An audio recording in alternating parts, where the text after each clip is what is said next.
sunny day. It's sunny day.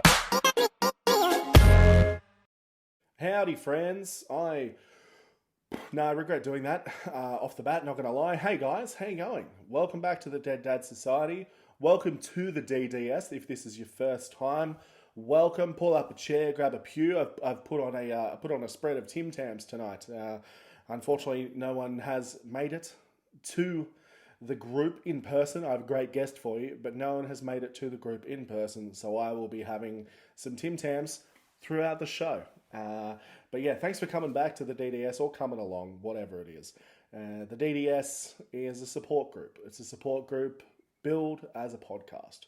And yeah, we're all about the stories here. We want to chat to people. I want to know all about them. You don't have to have a dead dad to be part of the society. I mean, it does help.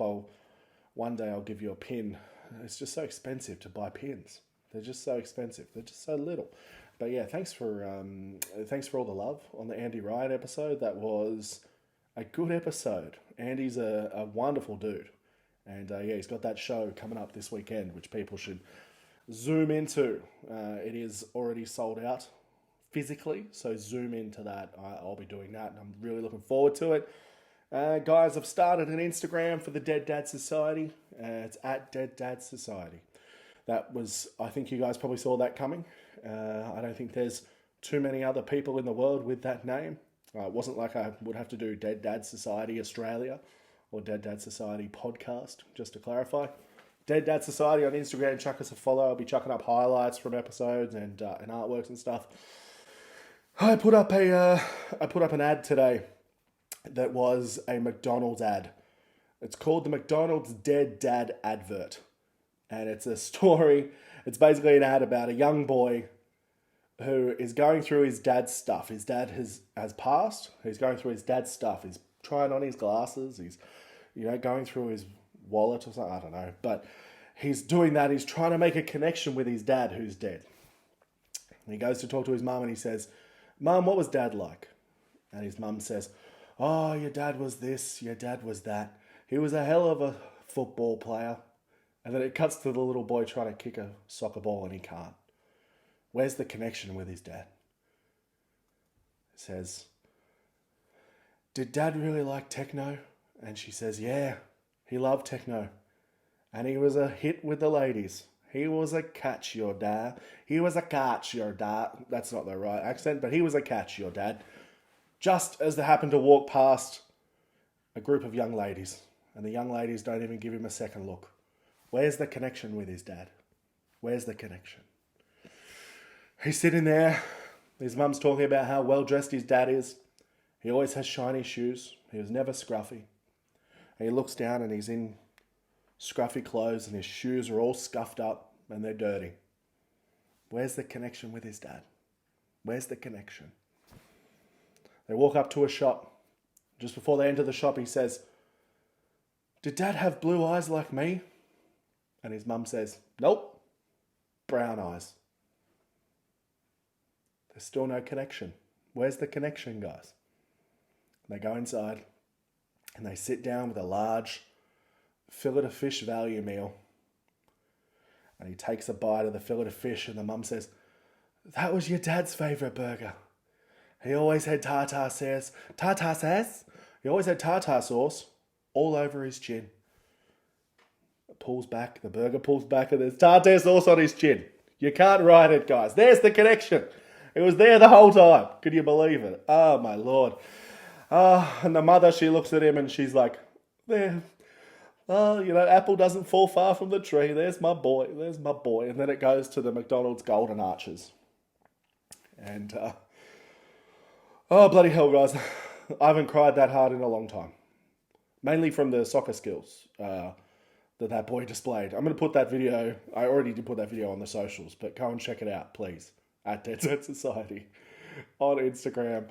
Or if you want to go on YouTube, it's McDonald's Dead Dad Advert. It's pretty easy to find.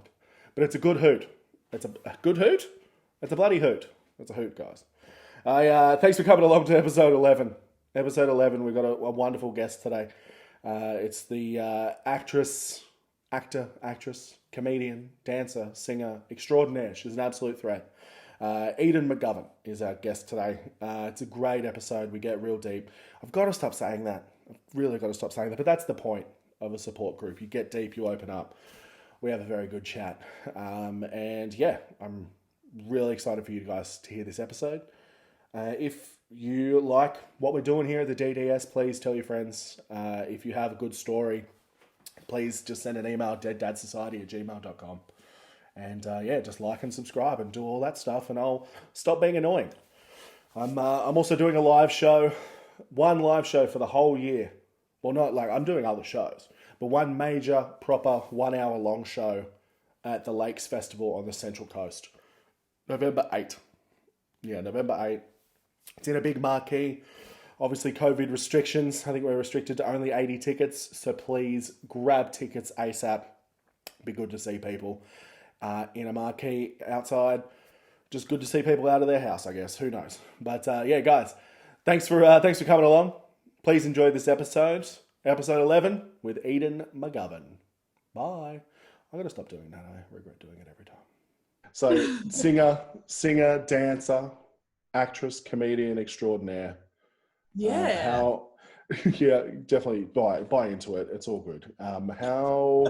How's 2020 treating you? How's the pandemic treating you? Pandy. I've never heard anyone call it the pandy. Look, I don't know. So I sort of missed the bus this year. Everyone had big plans this year, and I was like, oh, good God, I've forgotten. So then when the world ended, I was like, well, I didn't have big plans anyway. Yeah, like I was probably just going to cruise through this year. I wasn't sure. I wasn't like, you know, when you're on Mario Kart and everyone's going really, really well and you are just messing up on your own accord, and then they all get messed up, and so then you're in the lead. That's what I felt like this year. I was like, I wasn't going well, and now everyone else isn't either. Yeah, so good. It's the what's his face? Stephen Bradbury, like the ice skater guy that won the gold because everyone fell over. That's what you're doing. Yes, that's right me this year. Exactly. You're the Stephen Bradbury of the 2020 pandemic. I love it. Were you down? Did I see that you were like down? Was it like Jindabyne or something? You were spending time in Jindabyne? Like, I ran away into the wilderness. So I didn't really have a house. Well, I had a few. Yeah, I'm sorry about that. Bear with me. So I'm staying in like between a few houses, and then lockdown happened, and it was like, get to your house. And I was like, this is going to be a problem because I'm living in between like my sister's and my mom's house and like friends' houses and all of this stuff. And so my parents have a little snow cabin down in Jindabyne, and I was like, I think I have to run away for 2 weeks until I figure out what I'm going to do. Yep. And then I stayed for 3 months. Oh my God, that's so funny. What It was crazy. What happens in Jindabyne? Like, was it fully like apocalyptic? Like, you know, we're away from the world. Like, we're just expecting some sort of horde to come and get us at some point. Yeah, absolutely. So you didn't really notice it when you were in town, but like you see all the stuff on the news and stuff. And we're down in this, it's like a little resort where like all people's like holiday houses are, right? And but it's empty. And it looks like, we were saying it felt like being in the like Tomorrow When the War Began movie. Do you remember like when everything was like no one's in town? That's what it felt like, because there's all these holiday houses and all these like activities, and there's no one there. But there's a bunch of like bows and arrows, like, and like archery out there. Right. So there's, I got my best friend to come down. I was like, you have to come down. I've put myself in the middle of the wilderness, and it was a really silly thing to do. Are you willing to drive 6 hours to see me? And she was like, yes. And so that's testament to you as a friend, like that someone would want to come 6 hours to see you. Testament to how pushy I can be. True. They knew that you had like access to bows and arrows and stuff, and weren't afraid to come after them if you didn't come and visit. Exactly. So yeah, we trained up a little bit just in case. So good. Well, that's it. I mean, I guess if you have that Tomorrow When the War Began mentality of like, something's going to happen at some point, like you'd be silly not to make the most of the bows and the arches and, you know, Of course. I don't know what else you got going on, but I that would mean, make sense to. I would get right into the doomsday prepping culture, not in the way of like hoarding anything when anyone else needs it, but definitely in the way of like, I would love a bunker. That's what I'm saying. Absolutely. That sounds like so peaceful, and I guess you don't really have, there's really not too many decisions when it comes to like what to watch or what to listen to. It's just like the radio of like the militia or something that are out in the world that are fighting. Like that's all you listen to. Exactly. I love it. I watched a bunch of like documentaries and stuff on doomsday preppers, and I've decided I love them. They garden, they have animals because they want to be self-sufficient. That sounds great. That sounds so Kinda much better cute. than I kind of like. Yeah, I kind of got that. I kind of got that vibe from your photos. It was like you were like from your grand photos. It's like you were ready to just start down there just forever. Like Yeah, okay. we bought a cricket bat. I don't know, like just in case. Like for cricket or just for zombies. Just to have. We just thought it'd be fun to have a little bat. That's There's no zombies. Zombies, they don't love the mountains. They don't love the cold. We hiked Kosciuszko. That's pretty cool. We actually, I'm going to be honest with you, we hiked around 200 meters of Kosciuszko. we touched, like we went there. That's like, I remember when I went. And we walked a little bit above that. So my best friend is like, she loves the wilderness. She loves it all. And she's like, we're going to hike Kosciuszko. I'm like, I feel like we could drive to a point and I could show you the snow. Because I'm a snowboard instructor. So I've seen a lot of snow. Yeah, you've been there, done that. In it. I was like, oh, it's boring. No, I'm kidding. I sound so spoiled. And she was like, we'll hike. And I'm like, it's not, we're not going to hike. It's really going to be grim up there. And then we got up and my best friend's asthmatic. She's like, I can't really breathe up here. I was like, yeah, it's the air's thin. We're in the snow. So we walked, the people at the top there saw us walk for about 5 minutes and sit down for an hour.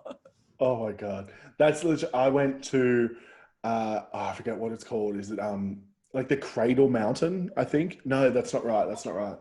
So whatever the big mountain is behind like Hobart in Tasmania.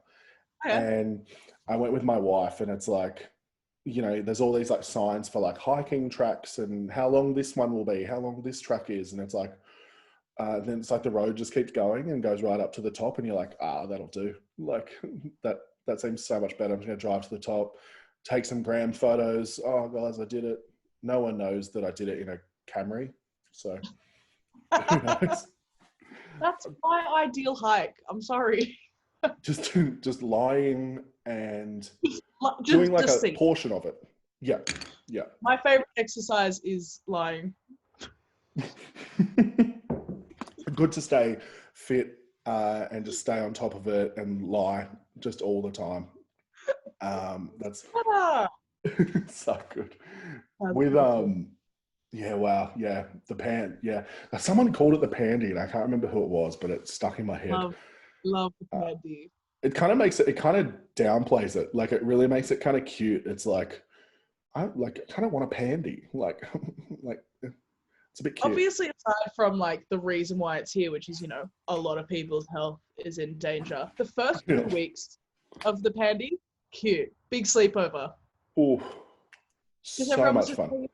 Inside, and everyone was home, and it was like, oh, this is fun. And then, you know, people were sick, and it was like, all right, well, not that fun. And there's like, you know, however many million people are dead, and I think it was like 200,000. It hit 200,000 in America yesterday of deaths, and it's like, but it's the pandy, like it's a bit cute, like, but it's an inside day, right? And you know, when you were at school, it would rain, and you'd be really excited because you could play inside, not outside. That's what it's felt like, but for months. And just constant. It's movie day. It's not fun anymore. No, not at all. Not in the slightest. So the DDS, like the Dead Dad Society. Yes. I've had a couple of guests on where we get kind of deep, kind of talk about stuff that's happened with, well, dads, really. And I believe that I may need to get you a pin. I believe that you are part of the Dead Dad Society. I love that. I remember seeing you sort of launching this podcast, and I was like, it's a club for me. It's Yeah. I've never felt like I belong somewhere. I'm the one. I have the dead guy. Like, it's really. I was like, that's my whole thing. Hello. Oh, good. I heard someone was talking. Oh my god, what was it? I think. Oh my god, I'm going to quote this so badly, but it was someone talking on some. Oh my god, it was on the Emmys. It was on the Emmys. Someone talking about how they wished that one of their parents, when they were younger, they wished that one of their parents would die just so they would have a thing, just so they could be the person in high school who's like, oh, so and so, yeah, their parents, like, their dad's dead, like, or their mum's dead. Every single main character in a coming of age teen movie, one of their parents is dead. Think about it. It's always like, oh, and everything was good before mum died or dad died. It's always that. So true, so true. Or You it's can't be relevant unless one of your parents passes away. well, I mean, I'll take that. I'm not sure Dad's too happy about it, but I'll take that to be relevant. So I don't know where to start. I don't want to jump straight into it. But so your dad, what was your dad's name? Marty, Martin, or like just Marty? Martin, and then everyone just called him Marty. See, I like to be respectful. I like to know the full, not really in the slightest, but Marty. Okay, so Marty, how, I guess, were your parents still together, not together? No, I think I've seen my parents in the same room maybe twice in my life. Right. Don't know if they've ever even talked. Obviously they did. Like, logistically. I can't see it happening. I don't know how it happened. Something spooky happened and I popped out, basically. No, they were like together. He was hanging around for a while. He was in the business. He was in the drug business for a while when he was young. Yep. Doing naughty things. Oh, sorry. I thought you were talking about like an actual business. I thought he had a job. No, drugs. No, okay, cool. Sorry. I thought you were saying like he was in the drug business. And I was like, oh, this sounds really cool. No, I'm not saying pharmaceuticals. Yeah. Your dad sold like boner pills, right? That's what I thought. Maybe that's a different person I'd be if that was the case. So he did that. It was sort of before I was born. He went to jail before I was born. Right. And then terrible drug dealer, like super extroverted, loves to tell everyone everything, super oversharer. Doesn't really, not great for the profession. No, it doesn't really work when you're trying to keep secrets. Love to tell everyone. I was like, you are not good at this. And so he stopped that. And then, so I grew up with him. He had bipolar. Yep. Good. And bipolar in the way that it was like years and years of manic episodes and end on end, which is the kind of like, so when I talk about my dad, a lot of the stuff, obviously to cope, I just think about all the funny stuff because he is one of the wildest people I've ever met. 100% of the reason I turned out as like however I did is because I grew up with the most ridiculous parents in the world. Like it'd be like I'd get dressed to go to school and he'd be like, actually, I know a really good playground in Albury Wodonga. Would you like to drive 5 hours? And I'd be like, yeah. That's so I'd be like, good. absolutely. Is there a good park in Albury Wodonga? Like, is that? Honestly, yes. So okay, country towns have these parks that are like, I can't believe they're legal. Have you ever seen these? Yeah. It's it's still that mentality of like, they still have like bark on the ground. Like, you know what I mean? Like around all the swings and all this and all that sort of stuff. instead of like the squishy stuff that all the PC parks have these days. But it's all parts. yeah, bloody politically correct. Get splinters like we had to. Thank you. Yeah. Oh my god. Just get one in your knee and move on. Would you like grow Have a up? splinter stuck in there for a number of years before it comes out. That's how you remember. That's how you do memories properly. Is when they come out of you. Exactly. I remember we were down there and we were at like a field, a big park sort of thing, and there was all these like little mushrooms growing on the ground, and he was like, "That would be great on toast." And I would have been about 6 or 7, but I think I was about 7. I remember looking at it, being like, "I don't know why, but I know that's a bad idea." Yeah, yep.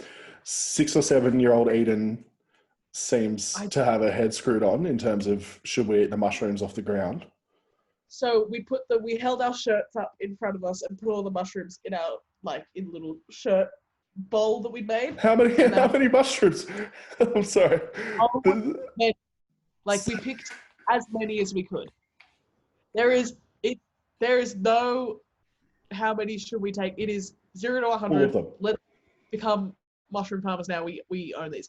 And I remember calling my mum, and she's like, "What are you doing down in Aubrey with your dad?" And I was like, "We found mushrooms at the park, and we're gonna eat them." And she was like, "Put me on the phone to your dad. Put him on the phone. Put him on the phone." And then I was like, "Bye." And she was like, "Bye." I heard like her on the phone to him being like, just this muffled scream, and he was like, "It's gonna be good." And we did eat them. They were normal mushrooms. I'm alive. Wow, that's how many do you think you ate? Like, was it a decent amount? Did it go on toast? That's probably my biggest question. Toast. It was on toast. Yep, he fried them up. Wow. And lived. That's crazy. Do you think that could have been his calling, the mushroom farming thing? Like, do you think that could have been where his, I could have lived a much more wholesome life if he had just turned the whole thing around just then. Say, I could do this. That's the catalyst. That trip to the park to Albury Wodonga, that was the catalyst. It was like, that's when Dad really turned it around when he found that field of mushrooms. Exactly. What's another thing? I remember. So one time we went to see the King Kong remake. Yep. Which was a 3-hour movie, I will say. Yeah, it's an epic. It's an epic. Yeah. We also went to see like the 9:30 session of it. Not a good start. Back in the day when all of the boom gates weren't just automatic. That's what I'm saying. And so we exit this shopping center, and we can't get out because there's no one operating the coin bit. Yeah. And I remember we were on the rooftop of the car park, and I remember him saying like, "Do you have your seatbelt on?" And I was like, "Yes." Why? And before I knew, we had gone through a boom gate. Amazing. Oh my God. That's, as someone that, works during the day in a shopping center, primarily in a car park, that is almost blasphemous to me. That is, he would be probably my biggest enemy when I came in the next morning, and it was like, this guy driving a whatever drove through the gate at, it was almost 1 o'clock probably in the morning. This guy drove through at 1 o'clock in the morning, and you're like, oh, I hate him. I hate him so much. Yeah, that's who we were, those people. I love it. Yeah. That's King Kong, like you said, a 3-hour movie to start at 9:30 when you chuck in previews, which, what's King Kong, 2003 or 2002 or something? It's like, I don't know, maybe they weren't as long as that, but it's like, by today's standards, honestly, you're coming out at like 1 o'clock. Like, that's... And you're already, when you come out of a movie, dazed. Because you're like, what day is it? What time is it? I'm shaken to my core. So, yeah, I remember being like, I'm already tired. You've driven through a boob gate. Thank you. Wow, you've got the stories though. So that's He a came, good thing. he gave stories, he left. We love it. Okay. He left. He drove through the boom gate. Then there was some other He stuff, and drove then through- he left. He drove through the boom gate of life. That's so funny. There was no one operating that night, and he drove through the boom gate of life. I think that was the thing. Like when he did eventually go, it shocked everyone because he should have died 700 more times earlier than he did. Everyone was like, "Nah," and it was like, "No, it's happened this time." And I remember us all being like, "Oh God, it's been about to happen for so many years. I forgot that it was eventually going to happen one day. I thought this man was immortal." Crazy. Yeah. Wow. So 2003, let's say 2003 is King Kong time. How old are you now? Are you 26? 21. 21? Why do I think 26? I just made that up. I just completely lied. Nah, everyone always thinks I'm older than I am. I don't know why. 21. So were you like, how old were you when you were watching King Kong? Like 6? Yeah. Or did you already say that? And I've just completely glossed over I it. don't know. I think so. My timeline is very off because of the extremities that always happened in early childhood. You know what I mean? So I Oh my I God. definitely never got any idea of what's going on. And when people are like, how old did this happen? I'm like, life was a absolute. We were driving through boom gates. What do you mean? Come on, man. Like, yeah. Oh, wow. Okay, yeah. So that adds that age adds such another layer to the late night King Kong session. Yeah. Yeah, it was wild. Even after he went, everything got. It was like life was like, well, he's not doing crazy things anymore, so crazy things are gonna happen to you. It just shifted onto me. It was like, right. So you better start taking up the mantle of the craziness. Okay, so what year did he pass? So to end of 2017. So I'd just finished my first year of uni. I was doing a musical theatre degree. Yep, good. It was so much fun. So I'd stayed home from uni that day, and then I got the news, and then I had a performance the next day. I had to go in and like at our end of semester performance, which was quite a big deal when you're an acting student, because everyone gets excited about it. And I remember I went in, I messaged everyone, I was like, listen, this thing has happened. It hasn't quite hit me, so save the hugs for when I actually do need them and when I am upset. Yeah. I was like, I'll feel it eventually and I'll need you guys then. But for now, just, I think I'm fine. Because, I was just like in shock. And I had to go in and we were doing musical theatre, or just like repertoire from the 70s to 90s. And one of those songs included Staying Alive by the Bee Gees. Get out. Yep. Awesome. And I hadn't talked about it all day, and then I'm on stage like a rehearsal, and I just start laughing, and I'm like,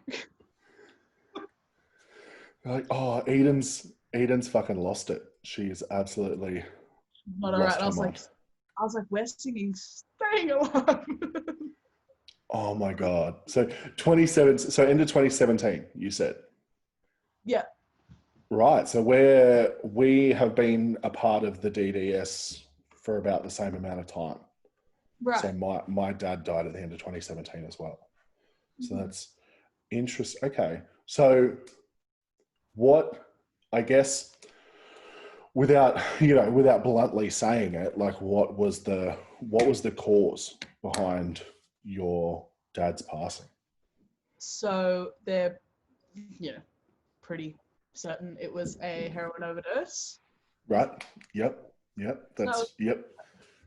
Unfortunate. I hadn't seen him since, I think, Father's Day. Right, Um, right. so it would have been a few months. I talked to him a few times, like over the phone and messages and stuff, but I hadn't seen him since Father's Day. So it was like huge. And then, like, I sort of, when did it kick in for you that it was all real? Like, how long after? Um, I kind of I think I was talking to someone about it the other day. Is like the day that Dad died was pretty early in the morning. Like, it wasn't super early. It was about 10 o'clock in the morning. Um, and we just kind of went about our day. You know, not went about our day. Like, we didn't like, oh, all right, Dad's dead. Let's go shopping. Like, Oh, well, hurry up but then. oh, so, I mean, that's good. It's good that he did it early. You know, we can still go to lunch. Forgot the But day. but yeah, kind of we just did our things, and like my brother was coming up from Canberra, so we just kind of waited for him to come up, and then eventually, I think we all went to dinner at like 7 or 8 o'clock, and I had this because he was in the hospital. My dad was in the hospital. I had this like mentality of like, oh, like we better get home. Like we've got to go to the hospital tomorrow. And then I kind of had like a 2 second thing where I was like, oh no, that's right. Like that's kind of one of the major sort of moments, I guess, where you're just like, oh damn, that's right. That's a permanent thing. That's not a we'll try again tomorrow thing. Absolutely. Yeah. So did you was he sick in was he sick in any way, or was it just a unfortunate I mean, he was for ages. This is the crazy thing. Like, so he actually had some complications with like drugs and stuff. It did all the time. But the other big one was when I was about 9, and he went into like a coma for Shit. months. Wow. And I was with him at the time, and then like we were in, actually, it was when we were in Albury Wodonga in the country, because that's where he grew up. So I met some of my aunties for the first time, and I had to like fly back to Sydney on my own, which was kind of exciting because I was like, I'm on a plane on my own. Yeah. I'm fancy. I'm pretty fancy. So it was a thing that we knew was eventually going to happen, because he'd gone, he'd have months and months where he was clean, and then he'd relapse and stuff. And I was always aware of drugs. My dad, part of the reason I seem older than I am to a lot of people is because my dad talked to me like I was a fully grown woman at a incredibly young age. We'd be like driving in the car. I'd be honestly 6 years old, and he'd be like, listen, if you ever need to hide money, what you gonna do? Look, it has set you up. He really did. At that point, it's kind of like, well, yeah, like you said, I don't have money, dude. Like, I can hide. I'll just tape my 20 cents to the bottom of a table. Like, that's how I'll hide my 6-year-old money. No one wants my money. Yeah, crazy. I think so. It was expected, which sort of made it. It was like, oh, it's finally happened, but it was weird because it's so expected. Yeah, like that you never really think it's actually going to. Absolutely. So it took me a while, like, because I had a whole week of exams. Oh, this is my favorite dead dad thing to ever happen. Is so when I'm on stage singing "Staying Alive," I'm also in like a 70s red jumpsuit, and that's just a key moment to remember for later on in the story. It was my exam week, so I did that one because it was a group thing and I didn't want to let everyone else down, but also I just could. But when it came to the like written exams, I was like, do I feel anything yet? Am I still in shock? Yeah. Do I want to do these exams? And do I have a really good excuse? Absolutely. So I said, I will not be doing these exams because I have a dead parent. In hindsight, good, because I was definitely, dealing with a lot. Pretty and wild, so I had to go probably. to the head of department's office and sort of say, I can't do these exams. And so I got him. He's an older man, and we've known that he's a little, he's a little forward. He's of his time, aware of ours, and we just sort of turn a blind eye sometimes because he's one of those people that's like, yeah, he's too old. He's not gonna We're not changing him at this point. No, we were like, yeah, we're save your breath.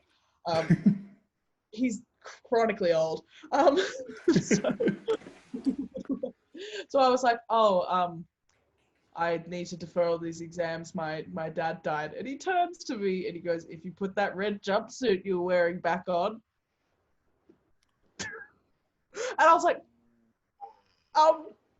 and I laughed because I was like, I was like, even though right now, I don't know if that's funny. I was like, tomorrow, the next day, and every day after that, that is the funniest thing to ever happen to me. Oh my God. Yeah. That is like, if you needed fodder or material for like, just the contrast of like literally going to someone and being like, hey, person in position of power, my dad just died, and him being like, why don't you put this on you? Like, I'd like that. Whoa. Oh my God. And it was so bad that it lifted my spirits because I was like, I love the writer of my life. Like, I was like, they're so funny. Whoever's writing this shit is so funny. That's so good. Oh my God. That's wow. So he's gone now. Like we need to get rid of him, right? He needs to. I didn't even have to. I sort of was like, I don't know how to process that, and I'll put that in a box and I'll deal with that later. But he obviously was saying enough to enough people that he was quietly asked to resign. Yeah, great. That is wow. That is the red jumpsuit though. Wow, good for you. Good compliment, I guess. I don't know. I never wore it again. No, I assume you burnt it. Wow, that's pretty good. Yeah, to have that at that moment, like it could literally have been like that's a hectic thing to happen regardless. Like, so if you literally just went like, I'm not feeling like I want to do these exams, and then he said that, you're like, that's gross. But then after the fact that your dad died, it's just like, and like straight after, I think it's sort of like the information hit his brain. I think it took a while to get from his ears to his brain, because he was like, put that red jumpsuit back on. He was like, no, I'm so sorry. What do you mean? Yeah. That's like his circuits are a lot slower than ours. Whereas, you know, even if I have that thought, my brain goes like, no, Mitch, don't do that. Whereas the internet connection of his brain is not quite, it's buffering or something. And he's like dial-up internet sound. That's it. That's pretty relevant. He's probably pretty old. He would definitely know what dial-up is. I remember that. So 2017, your dad goes, like, you know, you're thinking it's kind of, not thinking it's inevitable, but yeah, I guess you did say that. Like, you're thinking it's probably going to happen at some point. Like, what kind of, I guess, how do you find out, essentially? Like, what are you doing? Like, are you, in that moment, are you just kind of like, oh yeah, like, because that was my, when the nurse confirmed to me that dad had actually died, I just kind of went, oh yeah, like, yeah, yep, some warning if he was in hospital. Yeah. What sort of thing did you have? So I was at home. I stayed home from uni, which was a weird coincidence to happen. I just wasn't feeling it that day, so I was at home, and then so I'm at my mum's house, and my mum has an apartment in Mossman, and I see two police officers walking towards the house. And I'm like, it's like 10 a.m. We're in Mossman, and there's police officers walking to my house. I just assumed I was in trouble. I was like, what have I done? Yeah. What have I done? And it's going to be such a white collar crime. That's the term, isn't it? Like a white collar crime, where it's just like. I think so. But it's like, oh God, I've done something. I've said something to someone. I've run my mouth one too many times, and they're putting me in the jail. So I open the door and I'm shaking. I don't know. I just get scared. I think that's everyone's mentality with a police officer. Like, even driving here tonight, like to record tonight, there was a police officer behind me in a car, and I was like, You're fine. You're fine. Nothing's happening. I can be driving completely normally, just driving, and if I see a police officer, I'll pretend to drive normally. I'm like, oh God, what does it look like when people drive? Oh, it's like, I wasn't doing anything wrong. Why was I scared? I was walking to work the other day, and this was an indication to me of like how my brain works. So I'm walking to work, and as I walk up to like a pedestrian crossing to cross out like for the green red man, I'm standing there and I'm on my phone, and then I look up and there's a cop sitting at the lights, and I dropped my phone into my hand, like into my chest, like that, and then went, "Oh, I'm not in a car. I'm walking." Like I literally was walking, and I was like, because like everyone can lie as much as they like, but sometimes you're at a set of lights and you're like, "Fuck, I'll just send that text back, whatever." But literally at lights on my feet, about to cross the road, and was like, and then like had this 2 seconds of like, "Oh, it's fine. You're a fucking idiot, but it's fine." That's so funny. Like the mentality of like where my brain goes to of that is crazy. I was like, oh yeah, so these cops, they're coming towards my house. Yeah, sorry. And then we invite them in. And then as soon as they say, oh, are you like Edan? I was like, yes. And my mum's there too.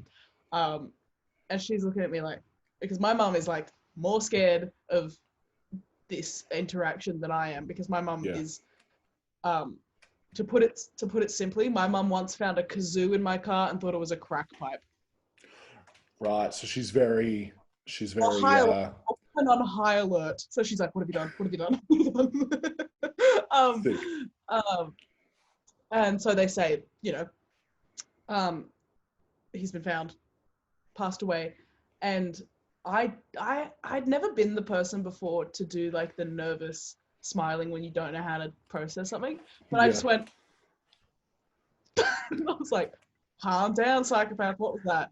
I just didn't know what to do. And so I just could feel myself like smiling, and then I was like, don't smile. And so I had to like try and shrink my cheeks back. So I feel like I just had this weird like... That's the exact same thing as what you were just saying with the like, I've got to pretend to drive properly. Now you're like, I've got to pretend to act properly. It's like, oh no, I'm so sad. Like this is the saddest thing. Like, I was like, why am I smiling? Why am I smiling? Like, oh my gosh. Oh my God. And I sort of had to called a few of my friends.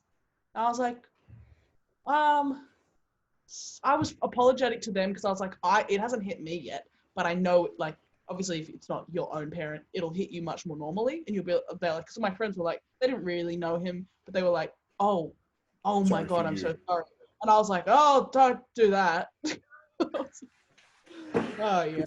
You kind of feel like you're burdening them for having called. You're like, oh no, I really shouldn't have called. I'm sorry. I'm so sorry. I'm so sorry to tell you this, but my dad's... I should have just sat on this myself and dealt with it. I'm so sorry to have even called. I'm sorry to put you through this, because it's true though. I didn't feel anything until maybe like a month later. Honestly, I went to Canada because I go there a lot because I snowboard and stuff, and it was good to be away for a minute, because it was like, sit in the corner and think about what's happened here, and I did. And then I just died 1,000 million deaths, and then I came back to Sydney, and I was like, I was at uni again, and everyone was like, is she gonna be normal now, or is she still this weird jumpsuit lady? Jumpsuit lady who's... we saw. That was like the last week of uni. I was like, goodbye, I'm gonna go have a few weeks with myself with my grief. And everyone was like, ah! Are you sure? So, yeah, and it was completely different, because so obviously, like, my uni was literally like an episode of Glee. You get up and sing in class every single day. And I'd sing any song, nothing to do with it. I'd just cry every time. And like, I'm very comfortable with, I cry a lot at like, doesn't necessarily mean I'm like at a very sad time. Like, I cry when I see videos of old people every time. So like It's crying, just so everyone's old. seen me cry a lot, but I'd just be like, today I'll be. It was fun. Wow, that does. Yeah, wow. Unfortunately, like with the bit of the Glee curse that's been going on over the last few years, that does sound very relevant, to be honest, with everything that's going on. Right. Wow. So you come back, everyone's like, is Eden all right? Is Eden normal? Are you just trying to go about normal life, like back in Sydney? Like, are you just like, how's your mum? Like, is obviously you're saying they weren't really sort of tight, but is she Yeah, shaken up by it, or didn't she show? is. She's so she was in Canada with me, so she's Yep. just dealt with a month of crazy. Yeah. Um, so she was alright. Everyone, I don't know, what time of year was this? I think I took it out with like, I'm just gonna do, you know how some people are like, I'm gonna do whatever, and they do like a bunch of like drugs and like crazy things to feel alive. I did that, but like through performances, which is the lamest thing I'll ever say. I cut off all my hair on Yeah. stage for an assessment. It didn't matter, and I'd be like, "We should cut my hair on stage." People would be like, "Oh, okay." Yeah. I guess is that I Yeah, don't know. Are you just trying to save money, like on a haircut? yeah. Is that what you're trying to do? I remember like I did all these crazy things on stage that looking back at it, you're like, oh, grief. Yeah, um, that's right. It's a hell of a drug itself, the grief. honestly, It's um, do yeah, you find this is okay, this is something I've sort of spoken about a few times, but I find myself forgetting randomly, if that makes sense. Like to the point where I will be like, I'll be walking around, say Kmart or Target or something like that, and there's like a book, and I'll be like, sick, that's Dad's birthday present, done. And I'll literally pick it up and like go to put it in the trolley to the point of like literally putting it in and then being like, oh no, that's right, oh, and like getting it back, like that sort of stuff.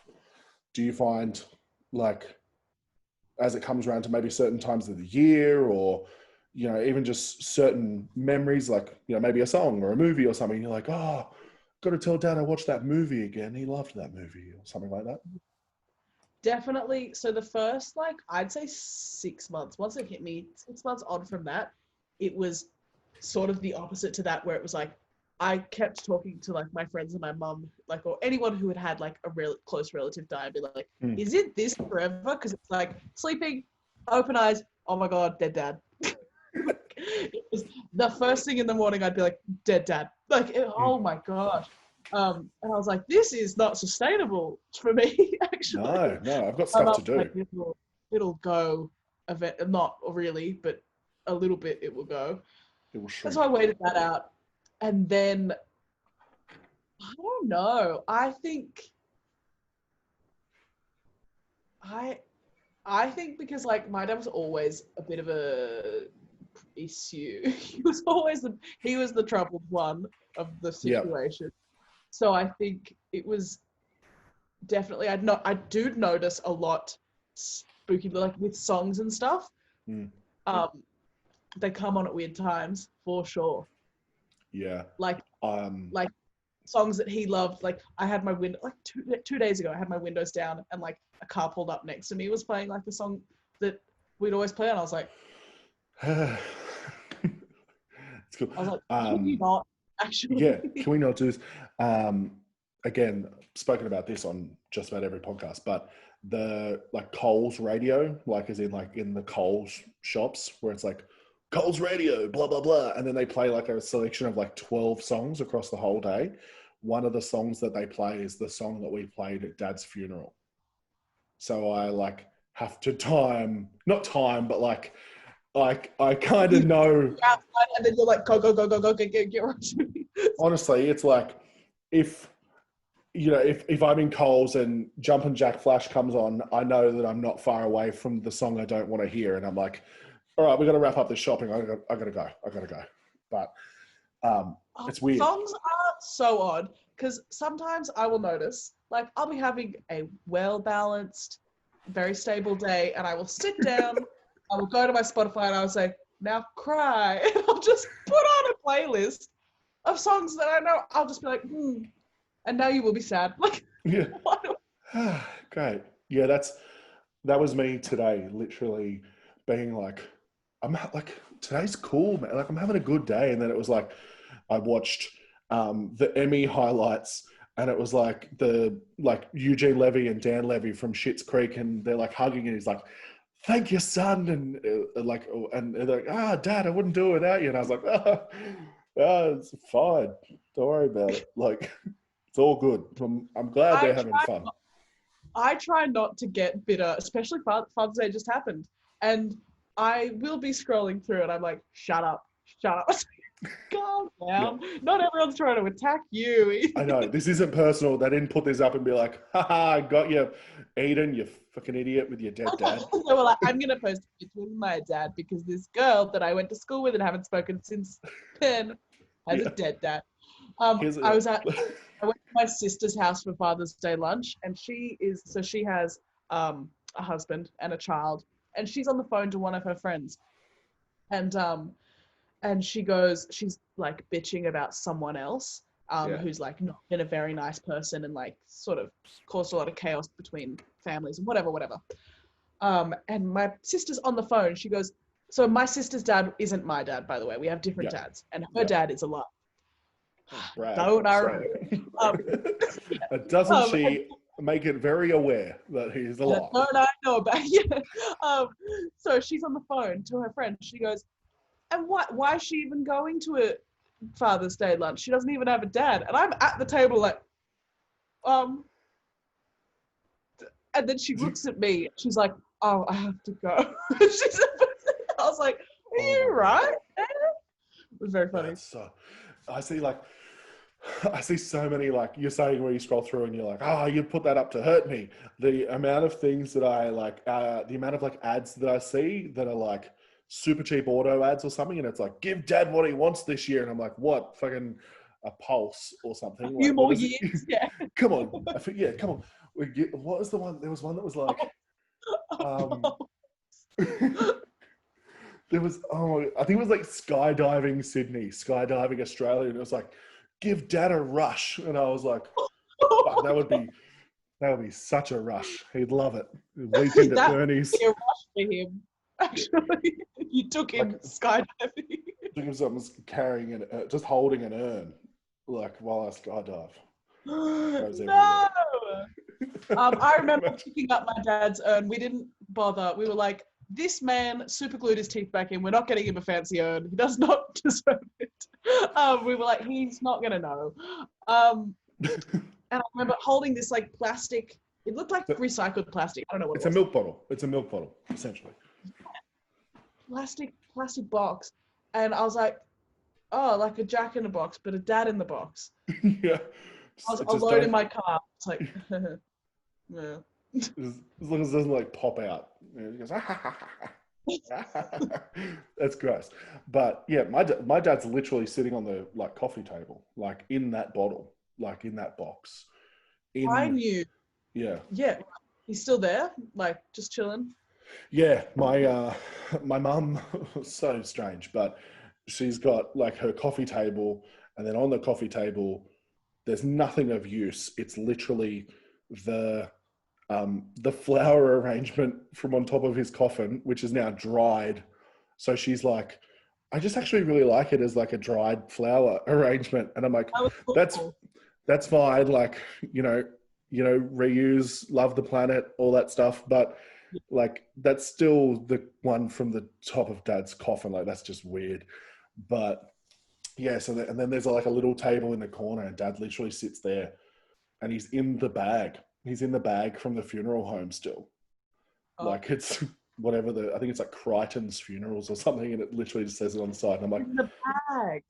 But can we do something? Can we get in the bag? That's crazy. I knew that I would eventually, because I know how I am with bad things and joking about them. It's it's borderline. I mean, like, so my first stand-up gig I ever did was about dad. It was 5 minutes at what she said, and it was dad. And that's why I started doing stand-up, because I was like, I have funny things to say about this. Oh, yeah. I knew when I got the ashes, I was like, I have to get rid of this in a nice way, but I was like, I have to do something with this very fast, or time will go and I'll start taking selfies with it everywhere. I'll start being really dumb, because that is just what my coping mechanism is going to be. Yeah. I'm going to start doing stupid things with this ashes. So we got rid of it. Yeah, well, that's like you're saying, the stupid stuff. Like, do you remember when people were doing that, like that glow up challenge that was like, send us a photo of you from 2010 and to 2020? Yes. I did that with a photo of my dad, and then put the 2020 photo. It was just a photo of the urn. But like, I was just like, I sent it only to my wife, and she was like, nah, too dark. Like, don't put that anywhere. And I was like, Oh my gosh. Sorry. And the worst bit is that I had that, like, my mum lives on the Central Coast. So I'm in Sydney, she's in the Central Coast. I had that idea when I was at home, and I was like, can you send me a photo of Dad's, like, urn?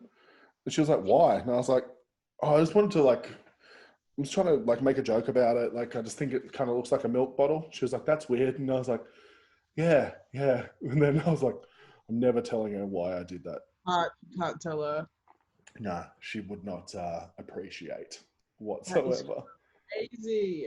But yeah, I feel like the selfies are not far away. If we don't actually do something with it, like, it's just going to be... Too much time will go past. It won't be so confronting, and it'll get silly. Yeah. What did you end up doing with the ashes? So we had like a little massive funeral, North Bondi Rocks, where Dad and I live, and we sawed them open in that thing with a big knife. Yep.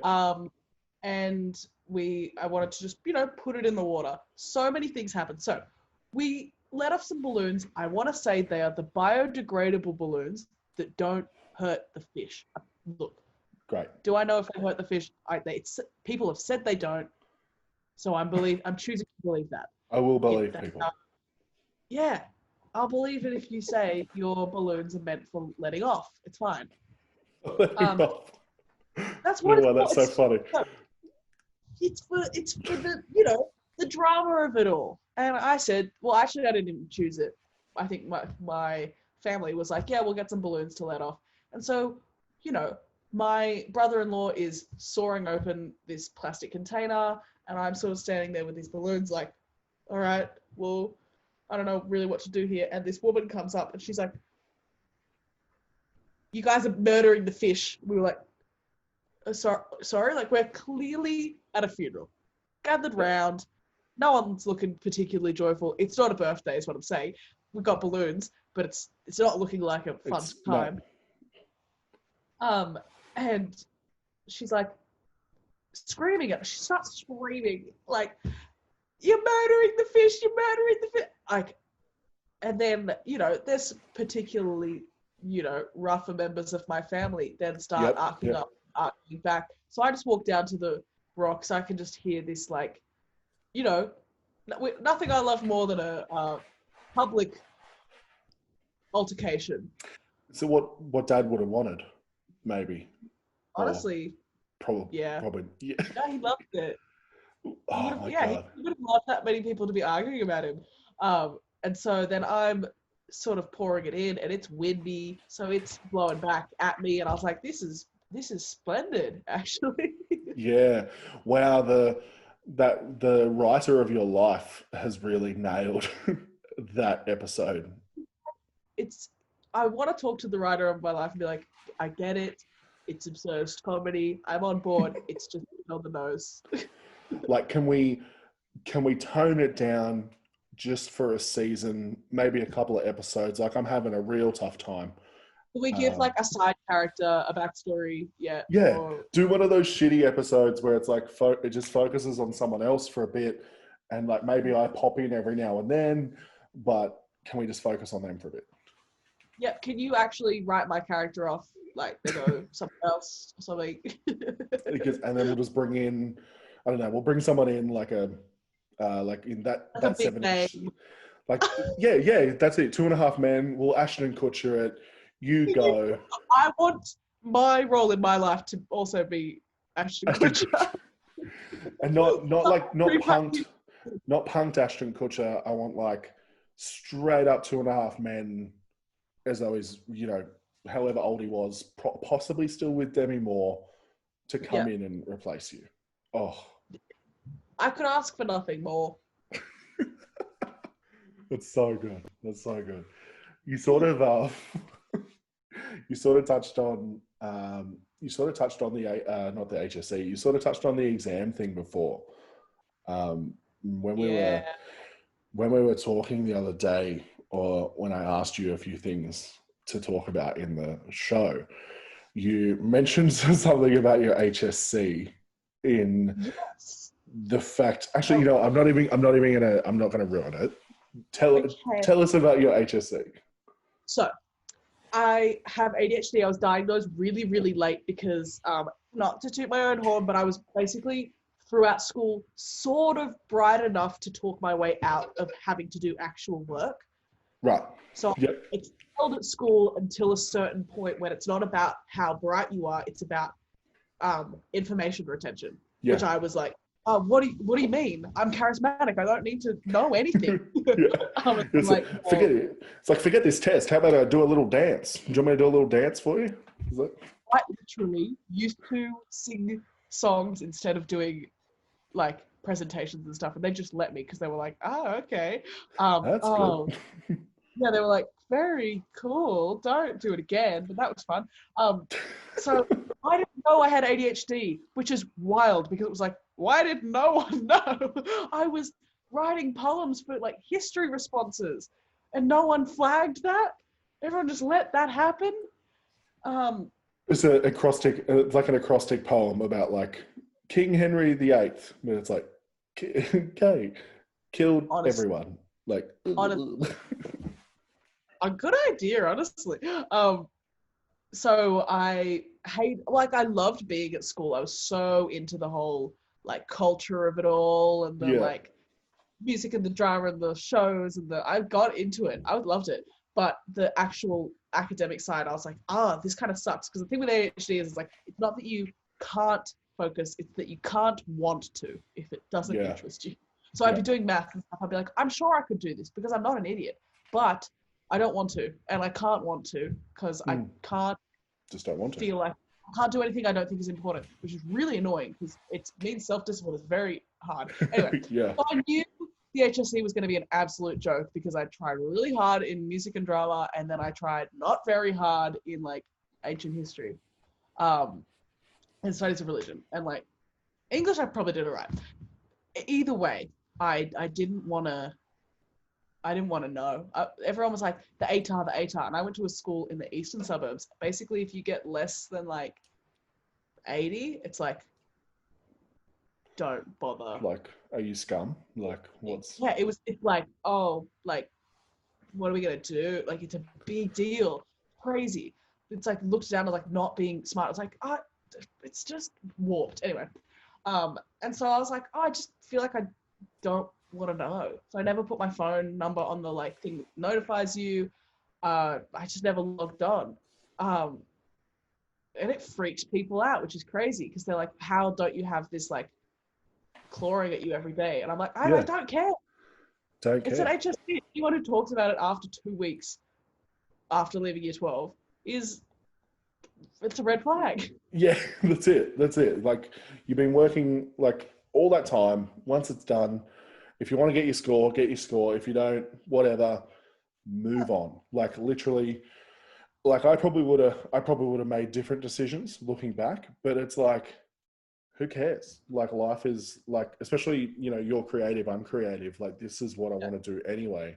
It's like, I didn't need to get some huge number. I didn't need a number to tell me. I didn't even get a number. That's how I ended up in year 11. I did because you know how they offer like some courses, like you can do one subject at TAFE, like if you want to.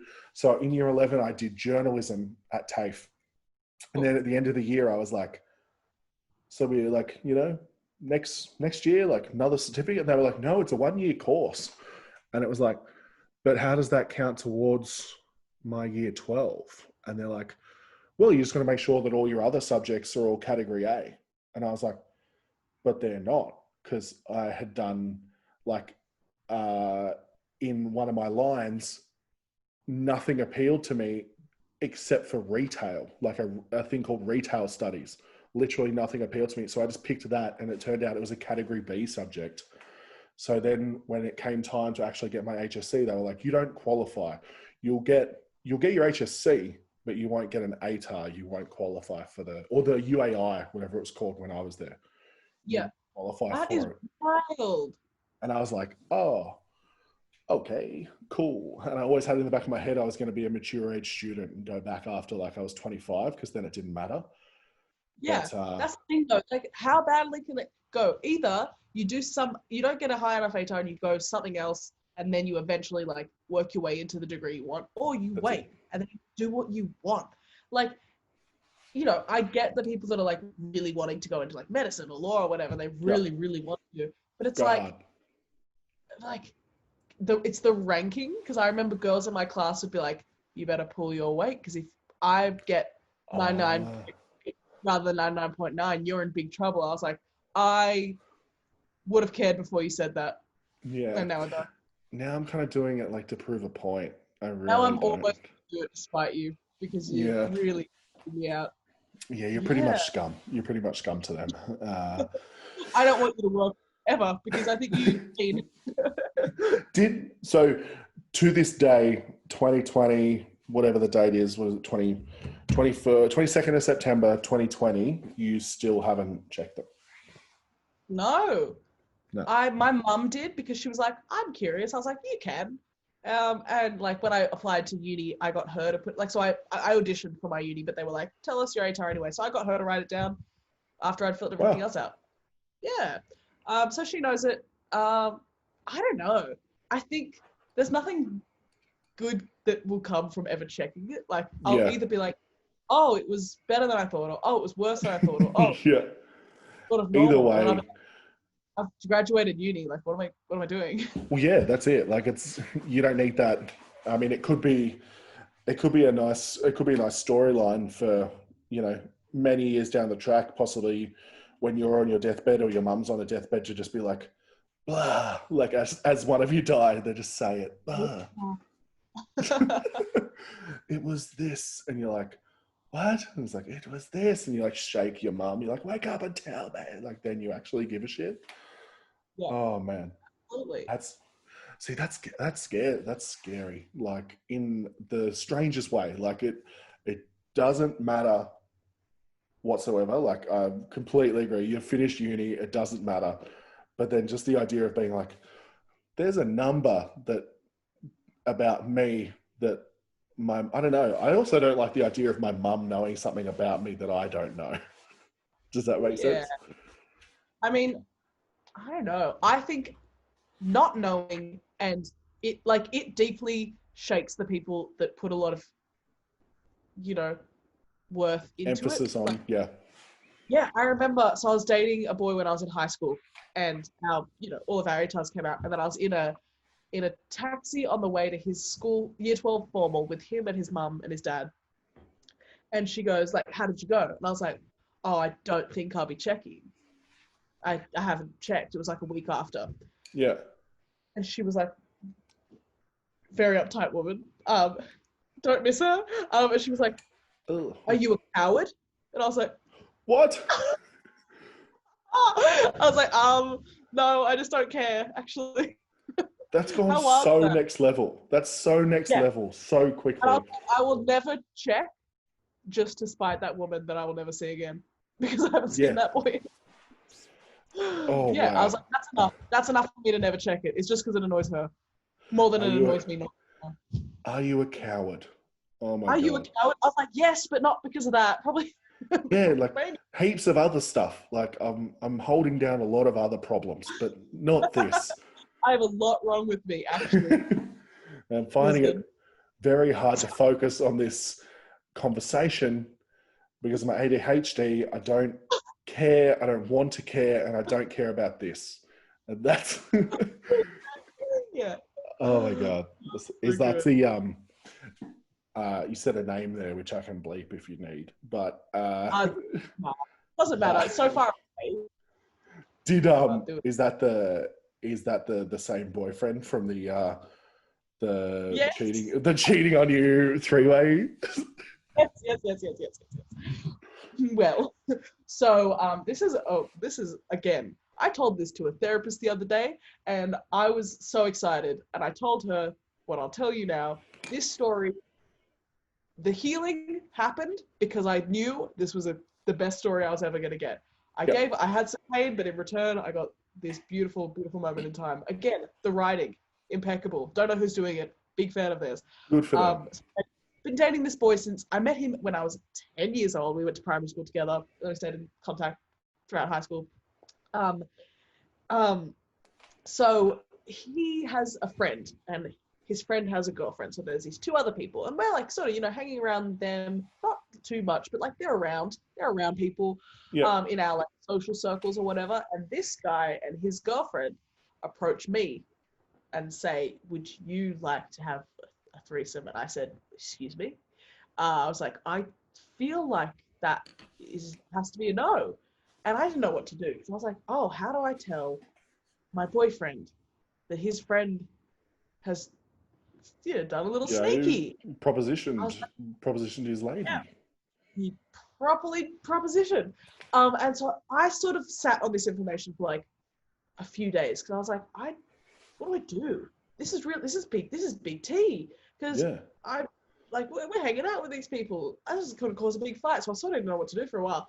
And then I was at his house, and on my way to leave, like I'm literally at the door. They come over, and I'm like, "Oh, you guys hanging out?" They were like, "Yeah." And then I go and I sit in my car, and I went, "Now, I know I'm crazy. I've been crazy before. I will be crazy again. But I think I'm onto something." I was like, no. That would be ridiculous.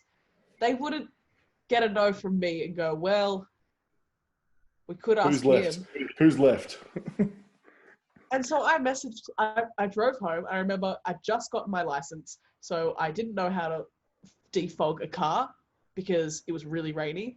And so I was already stressed. I was stressed about that. And then I was like, "Oh, there's probably a threesome going on and I can't see anything." Because I'm like on the windscreen wiper. Whatever's going on in that house, I can't see that emotionally, but then also physically, I can't see out of this car right now. And so I messaged him. I said, "Did you have intercourse today?" And he was like, "How did you know?" I was like, "What?" Because I said no to that. And I was like, "Oh my God." And then, so that was wild. So that was a lot to process. I remember being like, "Oh my God, this is so wild. I don't know how mad I could even be. Like, I'm just in shock." And it happened once again, not with this same people, but with another person. And I had no way of finding this out. But I'd become crazy enough because when you're with someone insane, you become insane. I'd gotten crazy enough to be like, "I feel like it's happened again, and that's enough proof for me." So I said to him, I was like, "Listen, I know what happened. I didn't, but I felt like I could have." I was like, some "Maybe." sort of. I'm a sleuth. Complete I might know some up. stuff. I know what happened, and I'd rather hear it in your words. And then he told me, and he said, "How did you find out?" And I was like, "You, you just told me." Fuck. And I was like, That's some amazing game playing. I love it so much. I was like, I can't believe it happened because I was like, I was sort of preparing myself for copping the brunt of like, "No, I haven't done anything. Come on. Yeah. I was prepared. I was like, "Yeah, well, I'll pay that price. I'll pay that price of him being like, that was insane of you to try and con me into that I didn't do anything." But he was just like, "Yes, I did. How did you find out?" I was like, "Well, then You just told me just You then. did. Just then. What? I'm learning this exactly right now. I was, you know, I was on the fence about something, and I threw an absolute Hail Mary, and Yeah. you have just caught it. You've eaten it all up, and you've given me Yeah. exactly what I needed. Oh my god! So okay, so the couple of friends that you have turned down, and Yeah. then, sorry, it happened again with them, or it happened with With it group? just another person. Another girl. Yeah. Yeah. Okay. Um, Wow. Wild. And I just remember being like, I don't even think I yelled at him. I think I was just like, "You're dumb, aren't you?" Like, I, I would just so be like, um, I would just hold that like, yeah, like, I mean, they did come to me first.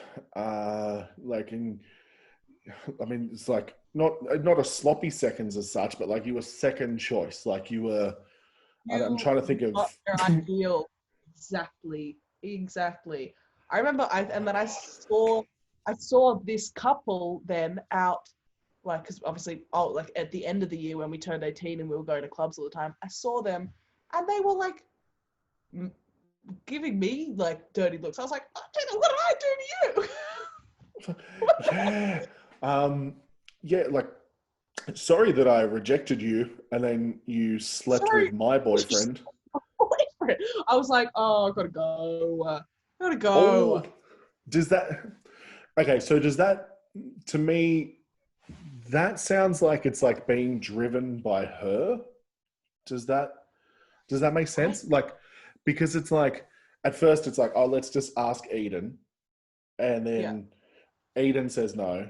And it's like, well, we still want to do it. But like logistically, obviously, adding a girl versus adding a guy, very different conversations. Very different. I was like, are you guys happy alone? Or are you just trying to anyone at this point? They're like, anyone that's just not us two. Yeah, like this is going to be the most, like, this is going to be the most attention I don't give you whatsoever. Like, I'm going to focus on I this new person. need to put anyone else in the room to buffer this. Does any, like, even if, like, maybe just while we have sex, if I look at like a poster of someone and I'll just look at the poster but not you the entire time, like, that would be better than this. Oh my god. Oh my god. Wow, that is. How funny. So haven't. So didn't yell, just you're dumb. And then did you guys break up like from that time, obviously? Yes. Yeah. Well, yes, and then also sort of tried to be friends because we had so many friends in common. Well, apparently you guys had a lot in common. We were in a lot of common interests, though. Yeah, right. Oh my god! I remember, like, so this is the other thing. The last moment I think I told you about is I think it was like that January. So that sort of the meeting happened like early-ish in the year. This was in year 12 too. Yeah. And then we all sort of graduated, and then early January we were at like a pool party or something, and he was like, oh, it's one of our mutual friends sort of going at his house, and we should just go. Even though we're sort of not together anymore, we should still sort of try and be friends. Weird. And I was like, okay, fine. Anyway, I go there. Upon arrival, it's a weird vibe. Someone walks up to me, they're like, do you have Ritalin? I was like, firstly, how did you know? Yeah. Yeah. How dare you? Whoa. I have a learning disability, but whoa, up a bit. But also $30, okay? $30, yeah, at least. Exactly. I was like, I've come to a pool party. I don't have my meds. I'm sorry. I'm not doing homework. And then, so I guess at this time, he's my ex. He's violently ill and drunk within mere moments. And so he's upstairs throwing up in a toilet. And I'm sort of looking at him. I was like, I don't have to care, do I? I mean, I was like, are you safe? And I was like, this sucks. I don't want to stand here because I'm not your girlfriend. And then, so the guy whose house party it is goes like, who I'm sort of good friends with. We've known him for a number of years. Sort of ushers me out of his room, out of the bathroom and into his little sister's room. And it's a pool party. So we're, I'm in like swimmers and stuff. And he tries to like touch my hips. And also, an integral part of the story, he goes, this is my sister's turtle. And I'm like, all about it. I'm like, yes, I love a turtle. So I pick up a turtle.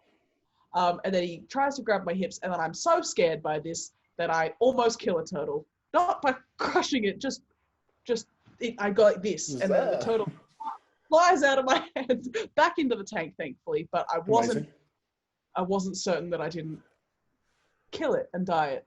Die it. Kill it. I didn't make it do a death. Wow.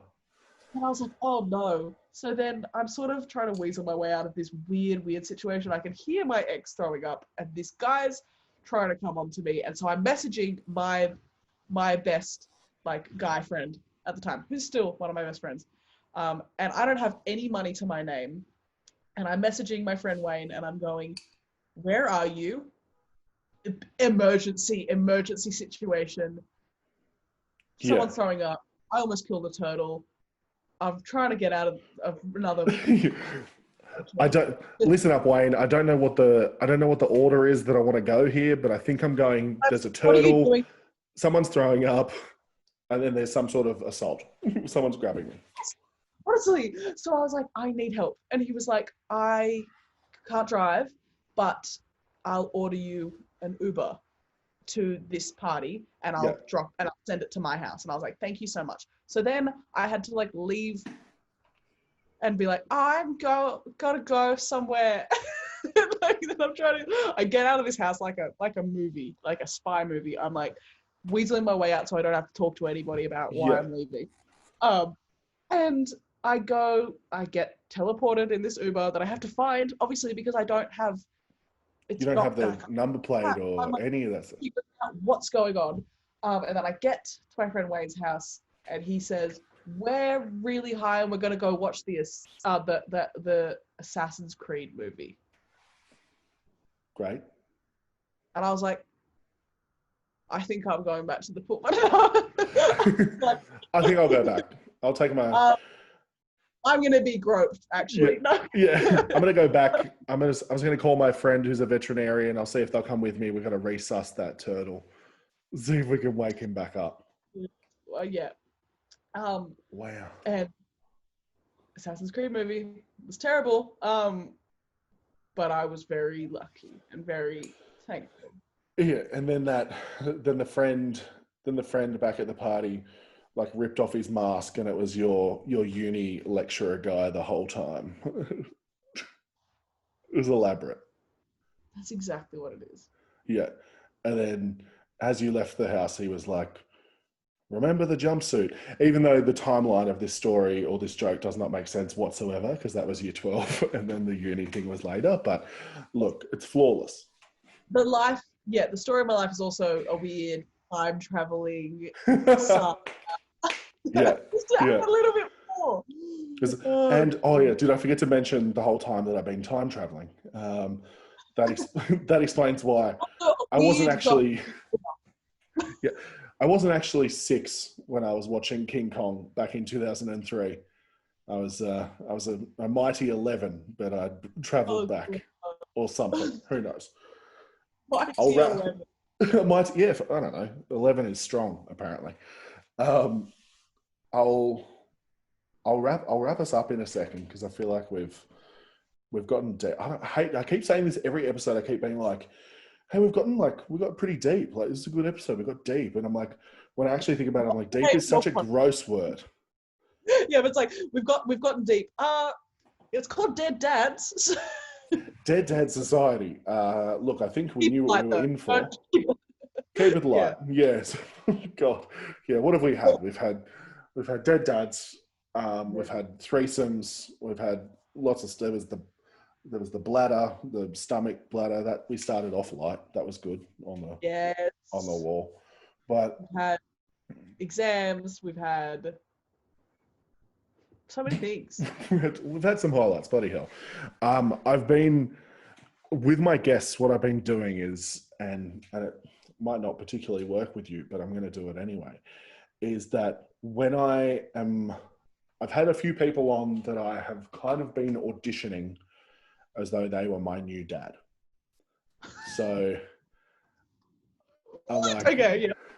so, you know, last episode I had Andy Ryan on from like Tomorrow When the War Began. Before, Yeah, we talked about that this episode. Cool. hey, we did too. Hey, buddy, full circle. It's come full circle. Yeah.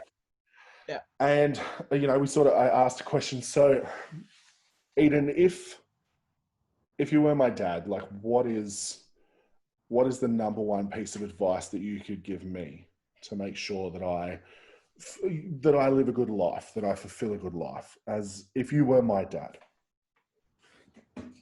I would tell you that you don't. Okay, this is a thing I've been working on lately in my brain, and I do think I'll teach it to my real life children, and now you, my son. You don't have to do Mum, Dad. anything. Yeah. And you think about that, and it sounds easy, but it's not, because people are like, well, you have to do some things. You don't. You don't have to do anything, so you can do whatever you want, really. Should you hurt people? No. There's things that you should do. You should pay your taxes, but you don't have to. You should, you know, drink water. You don't have to. It sounds a little chaotic, but what I mean by it, like, there's no rules. Life doesn't have any rules. People were like, well, yes, there is. You have to get a job. You don't have to. You don't have to do anything. Figure it out. Okay? Yes, we have school today, but we're going to the park in Albury Wodonga. Okay? Yeah. Yeah. That's what we're doing. We're handing down this potentially problematic outlook. Well, I stand by it. Yeah, I stand by it. Okay. Now that you've said it, now that you've used the park analogy, I think I'm gonna stand by it even less. I don't know. So good. Well, that's so good. Thank you for coming on. That was a lot of fun. I really enjoyed getting. Oh, I went to say it again. I really enjoyed getting. No, I'm not going to say that. Actually, I regret. I really enjoyed chatting. It was. Cool. All right. I was about to say getting deep, and I was like, I'm not going to say that. It's really gross. You're a lady. I'm not going to do that. Yeah. You're at Edan McGovern on all socials? Is that? Yes. Yeah. So if you've guys, go and follow Edan if you liked the cut of her jib. I don't know. If you liked Edan, and you like. We did, and I'll chuck all your socials in the stuff and all that, and people can follow you. But yeah, thanks for coming on, and I'll have to get on to some form of pin creator, and I'll make a pin and I'll send it your way as one of our. I hate to be that guy, but you're our first female in the Dead Dad Society, so that's pretty good. Monumental. She's monumental. I just turned into every douchebag comic MC ever. Yep. Like I was like, all right, guys, this is a wacky one, but she's a chick. It's a woman. She's in the Dead Dad Society. I hope there's a kitchen in the society. Anyway, no, I'm not going to say that. I regret saying it. I'm so bad. But okay, yeah. Nah, thank you very much for coming on. You're the best.